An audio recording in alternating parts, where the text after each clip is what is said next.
And whether I earned your vote or not, I have listened to you. I have learned from you. And you've made me a better president.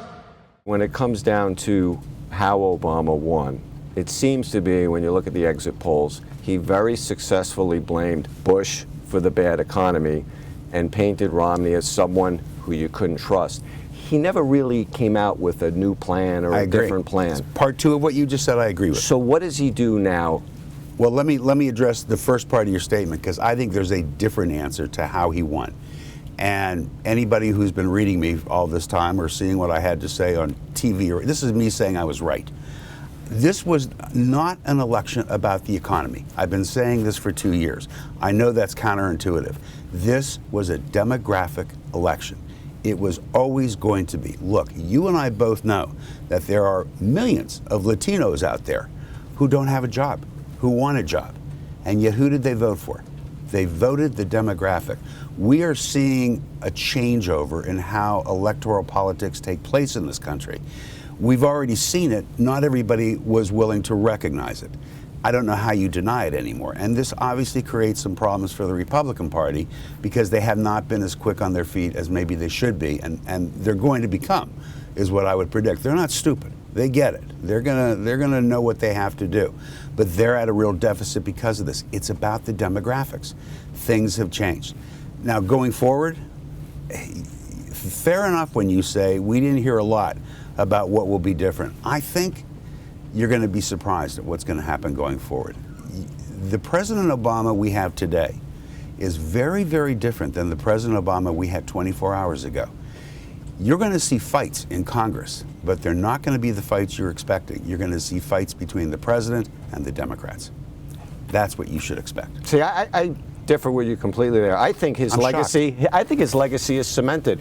I think he could sit in the White House right now, twiddle his thumbs and do nothing, and he'll still go down on that pantheon of great liberal progressives right along FDR and LBJ.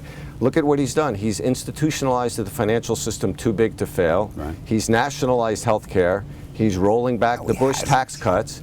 So he's implemented all these big government programs and expanded entitlements as well. He is, according to the big liberals, going to be one of the most successful liberal presidents of all time if he does nothing. And on top of it all, which LBJ didn't even do because he had Vietnam, he's slashing the heck out of military spending. So by his standard, he's extremely successful. I think what you're going to see the president do his next 4 years is largely try to focus overseas. I disagree with almost everything you said there. We have come nowhere even in the stratosphere of nationalizing healthcare. I never understand why people say that. I actually, as you know, am not opposed to nationalizing healthcare. So I know it when I see it. We haven't gotten there yet. I do believe we're going to get there. I do. Try to hold down your optimism. Whether you like it or not, I think we are on a track that's inevitable. Because I think you're going to see, maybe in our lifetime, maybe not. I honestly don't know how long it will take, but I think you're going to see the situation come where the health insurance companies just can't make money anymore. And when they can't, they're going to go away. Well, that's his way of nationalizing, because just like he said about coal, he said if you could build a coal company, but he said we'll bankrupt you. So I think that's his mode. I'm going to tell you why he didn't do that. Health insurance works on a very, very simple business model, and it's all based on one thing: volume. It was not a mistake that the health insurance companies ended up supporting Obamacare. They wouldn't have supported it for a nanosecond if the mandate hadn't have been there. They were more than happy to take all the customers that were going to come, because that's their business model. It's all about volume.